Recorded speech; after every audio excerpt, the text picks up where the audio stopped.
বঙ্গোপসাগরের নিরাপত্তায় quad IPS এর বিকল্প খুঁজছে বাংলাদেশ।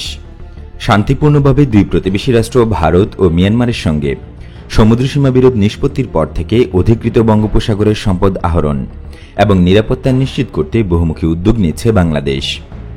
বন্ধু ও উন্নয়ন সহযোগী রাষ্ট্রগুলোর কাছ থেকে সহজে এ সংক্রান্ত প্রযুক্তি এবং নিরাপত্তা সহায়তা পেতে কূটনৈতিক তৎপরতা জোরদার করেছে ঢাকা।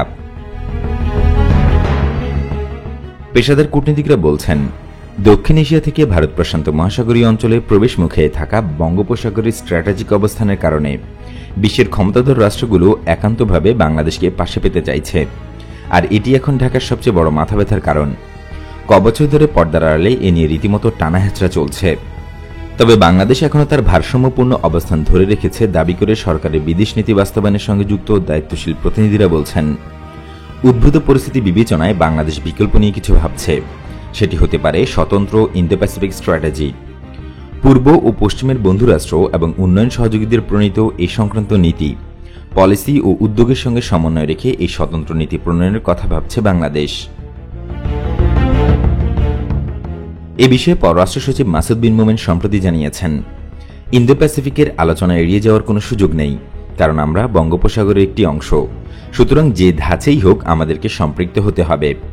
এই অঞ্চলে বড় কিছু হলে সেখানে আমাদের অংশীদারিত্ব থাকবে। আমাদের বিবেচনায় অর্থনীতি সবার আগে। যত দ্রুত সম্ভব আমরা এ বিষয়ে আমাদের অবস্থান পরিষ্কার করব।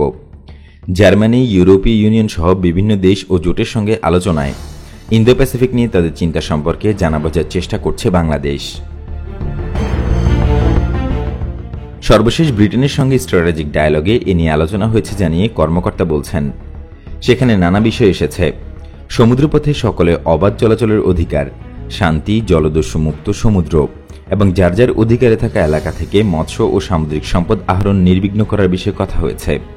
কিন্তু এটা বিবেচ্য যে মুখোমুখি অবস্থানে থাকা কোনো নিরাপত্তা জোটে বাংলাদেশ সম্পৃক্ত হবে না। পরস্পর বিরোধী অবস্থানে থাকা যুক্তরাষ্ট্র ও চীনের সঙ্গে ইউরোপের দেশগুলো কি আচরণ করছে বাংলাদেশ ঘনিষ্ঠভাবে পর্যবেক্ষণে রাখছে জানিয়ে পররাষ্ট্র দপ্তরের দায়িত্বশীল কর্মকর্তা বলেন, গত ২০ বছরে চীনের সঙ্গে ইউরোপের ঘনিষ্ঠতা বেড়েছে। ফলে এখন চাইলেই তারা চীনের বিরুদ্ধে যুক্তরাষ্ট্রের সব নীতি পলিসিকে সমর্থন দিতে পারবে না। ইউরোপীয় ইউনিয়নের সেই অবস্থান বাংলাদেশের ভারসাম্যপূর্ণ অবস্থানের অনুপ্রেরণা হতে পারে বলে মনে করেন ওই কর্মকর্তা। তিনি জানান, স্ট্র্যাটেজিক পয়েন্টে থাকা বাংলাদেশের সামনে এমন পরিস্থিতি নতুন নয়। হয়তো আজ সমন্বয়ের পরিক্রমায় কোয়াড, আইপিএস এবং ওবর নামীয় বৈশ্বিক জোটগুলোর আলোচনা সামনে এসেছে। যুক্তরাষ্ট্র, ভারত, জাপান, অস্ট্রেলিয়া চতুর্দেশীয় নিরাপত্তা জোট কোয়াডে বাংলাদেশ যোগ দেওয়ার এখনও কোনো সিদ্ধান্ত নেই। এ নিয়ে খুব একটা আলোচনাও হয়নি। কিন্তু কোনো অবস্থায় যেন বাংলাদেশ ওই জোটের দিকে না ঝুঁকে তা নিশ্চিত করতে আগেভাগেই ঢাকা ছুটে আসেন চীনের প্রতিরক্ষামন্ত্রী ওয়ে ফেংয়ি। বাংলাদেশের নেতৃত্বকে তিনি কোয়াডের বিষয়ে আগাম সতর্ক করে যান, কিন্তু সেটি ছিল পর্দার আড়ালে। বিপত্তি ঘটে যখন রাষ্ট্রদূত লি জিমিং বিষয়টি প্রকাশ্যে নিয়ে আসেন। মে মাসে ঢাকায় কূটনৈতিক রিপোর্টারদের সঙ্গে এক ভার্চুয়াল বৈঠকে তিনি অনেকটা হুমকি সুরে বলেন, এমন জোটে গেলে বাংলাদেশের সঙ্গে চীনের দ্বিপক্ষীয় সম্পর্ক ক্ষতিগ্রস্ত হবে। রাষ্ট্রদূতের ওই বক্তব্যের পাল্টা প্রতিক্রিয়া আসে নানা জায়গা থেকে। বিব্রতকর পরিস্থিতিতে পড়ে যায় বাংলাদেশ। বায়বীয় ইস্যুতে বাকযুদ্ধ থামাতে দেশগুলোর প্রতি অনুরোধের প্রেক্ষিতে বিতর্ক ছাইচাপা পড়ে, কিন্তু এটি এখনও পুরোপুরি থামেনি।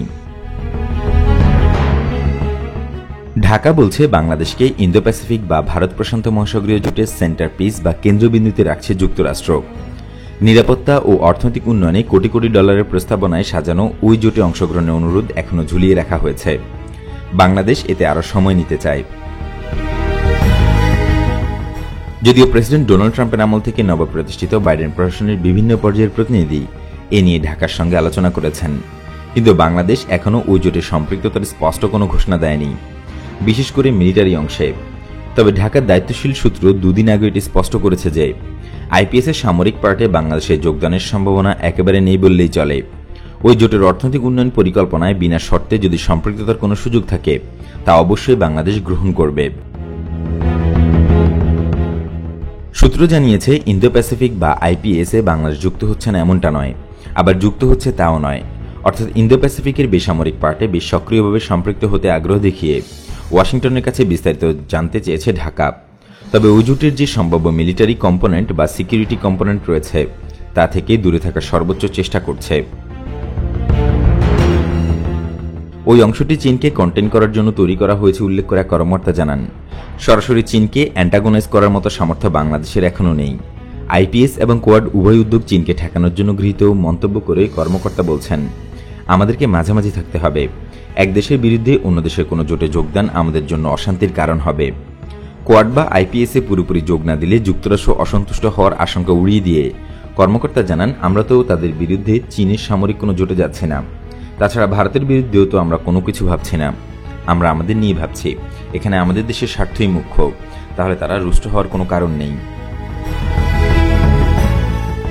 কোনো জোটে যোগদানের প্রয়োজন বাংলাদেশের নেই। ভারত আমাদের বন্ধু রাষ্ট্র নয়, চীনও আমাদের ভালো বন্ধু নয়। মুসলিম দেশগুলোর সঙ্গে বিশেষ সম্পর্ক গড়ে তুলতে হবে বাংলাদেশকে। বিমান বাহিনীকে দ্রুত শক্তিশালী করে গড়ে তুলতে হবে। আক্রমণাত্মক সাবমেরিন বহর গড়ে তুলতে হবে বাংলাদেশকে। আমাদের আকাশ প্রতিরক্ষা যথেষ্ট দুর্বল, সেদিকে দ্রুত নজর দিতে হবে। শত্রু শত্রু আমার মিত্র, এই নীতি গ্রহণ করতে হবে।